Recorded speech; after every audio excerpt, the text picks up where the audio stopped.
Interesting thought process. That's a great question. Oh, that's really hard. Oh my God, I didn't realize it was going to be like this. Wow, that's a good question. Another good but difficult question. Welcome to Casual Conversations with your host, Mike Oppenheim.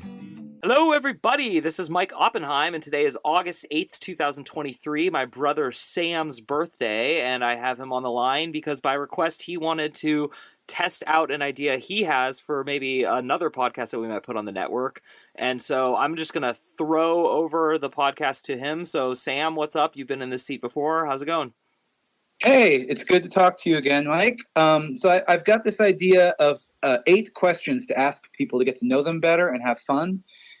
I'm calling it the Creative 8 because they all have to do a little bit with creativity, not your own, but someone else's, and how that influences your life and what you appreciate and how it's shaped you. Cool. I like it. And in case you didn't hear the beginning, happy birthday. I love you. Thank You're my you. brother. I'm happy that you're alive and celebrating. Yeah, I was born on 8/8, so I thought if I came up with 8 questions to ask people, it might be a fun gimmick. And if it works well and you like it and it's an interesting idea, let's keep doing it. I like it. And what'd you turn 9 on 8/8/88? Yes. Yeah, that's funny. All right, Thanks for aging me. Oh, yeah, sorry. I turned 44 today on 8/8. That's pretty cool. I like numerals, it's like, so. Are you ready for my questions? I am totally ready. All right. So it's going to be 8 questions, and each one I want you to think for a moment and answer, and I might ask you for some clarity about why. Absolutely.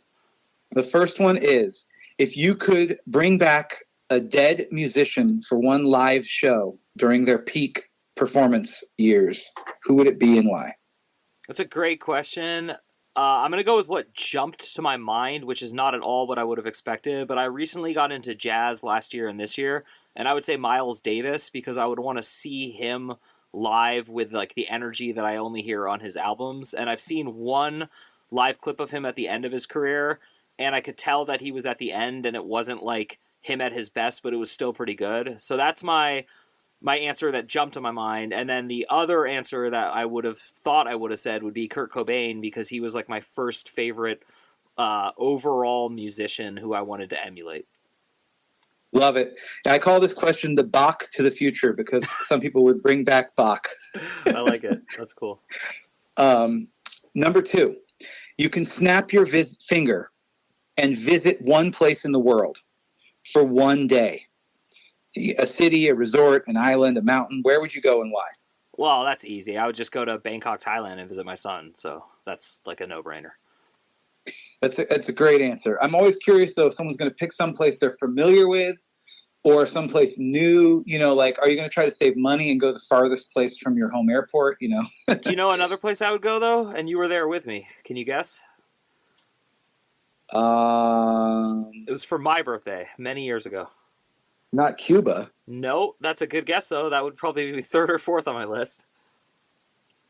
Crater Lake? That's exactly right. Crater Lake. Because it's such Crater Lake really is special. Yeah. And it's far from everywhere. Well, and that's the thing is they made it so inaccessible on purpose, which I think is cool. But it's like, you got to, like at this point, because I don't live in Portland anymore, you'd have to fly to Portland, Oregon, or maybe Eugene, and then rent a car and drive like 7 to 9 hours. Yeah. Or Northern California. Mm-hmm. But they didn't make it. No, the roads. I'm saying they purposely didn't create like larger access roads to it. Oh, I was like, they didn't make the volcano appear 1 million years ago to make it inaccessible. Dude, tourism goes deep state tourism. Trust me. Okay. All right. Question 3.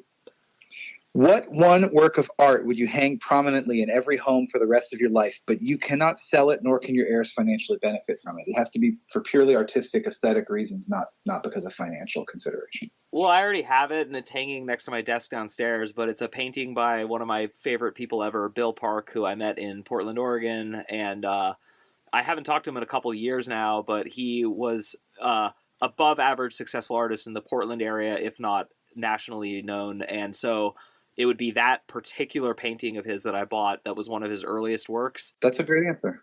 Question 4. If you could only participate in one leisure activity, a sport or a game regularly for the rest of your life, like golf, tennis, skiing, a video game, or a board game, what would you pick and why? Well, okay, I need a lot of clarification with this question. My favorite thing to do every day is the crossword puzzle. Does that count?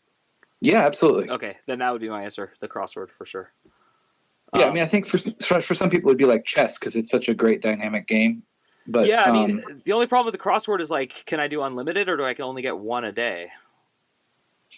it's instead of other leisure activities. Like if you choose the crossword puzzle and someone says, "Hey, let's play chess," you have to be like, "No, I'm sorry, my only activity I'm allowed to do that's a board game or game is crossword." This is not a bad question at all, but it's a ridiculous question. But It is ridiculous, but it's like which one thing at this point in your life?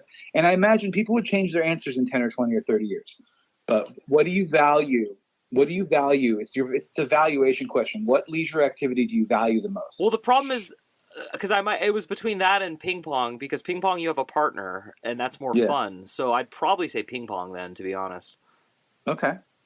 Questions 5, 6, 7, and 8 are all related. Mm-hmm. You have to spend a year alone. It can be solitary confinement, a desert island, a disease quarantine, or if you want it to be more positive, you're on a mission to Mars and you're stuck for 1 year. The following 4 things. Hey everyone, that's it for the free version of this podcast. If you want to hear the full one, just head over to mikeyop.com and become a premium subscriber. That's MIKEYOPP.com. Thanks for listening.